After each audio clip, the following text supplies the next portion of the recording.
Steve Bannon is furious, folks. He is furious about what is happening right now in the state of Georgia. He's mad at Republicans. And darn it, he's mad because they're not doing what Donald Trump wants them to do. Late last week on his War Room podcast, Steve Bannon, while talking to guest David Bossy, who happens to be a right-wing operative, exclaimed, "Why is Purdue 27 points down on Kemp?" Talking, of course, about the handpicked candidate that Donald Trump has sent to primary Georgia's Republican Governor Brian Kemp, and that is, of course, David Perdue. Trump is the person who ended up persuading Perdue to step into this race after losing his Senate reelection bid last year. Yeah, the voters already rejected him once, so yeah, why not put him in a Republican primary? Super smart idea, by the way, dumbass.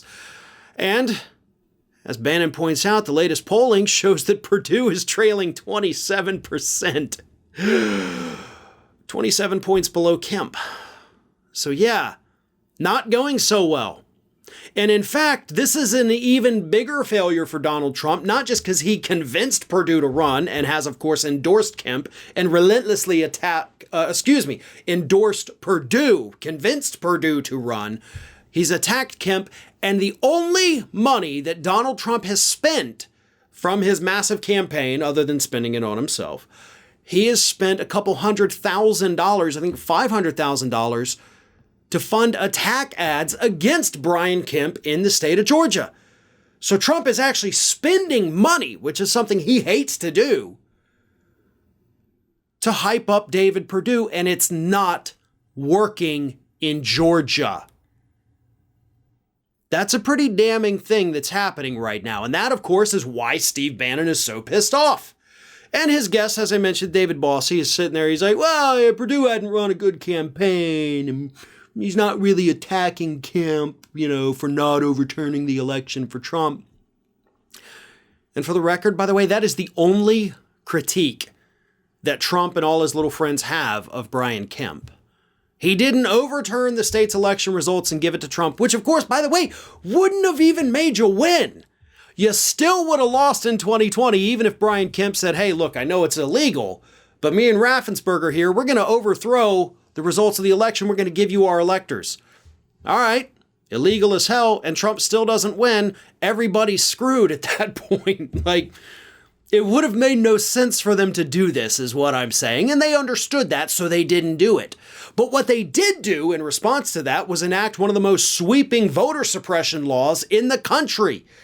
They helped kickstart that last year.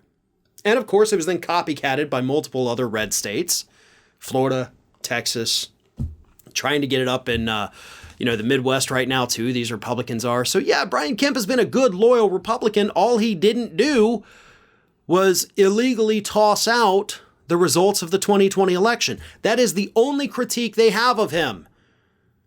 And it's a critique that apparently is not shared with Republican voters in the state of Georgia. But what could happen here, I can't even say it's likely to happen, but what could happen is if people like Steve Bannon, people like Donald Trump continue to go out there and attack Kemp relentlessly, and then Kemp eventually wins that primary, which is 100% going to happen, you're going to have a lot of angry MAGA voters in the state of Georgia that aren't going to vote for Kemp in the general.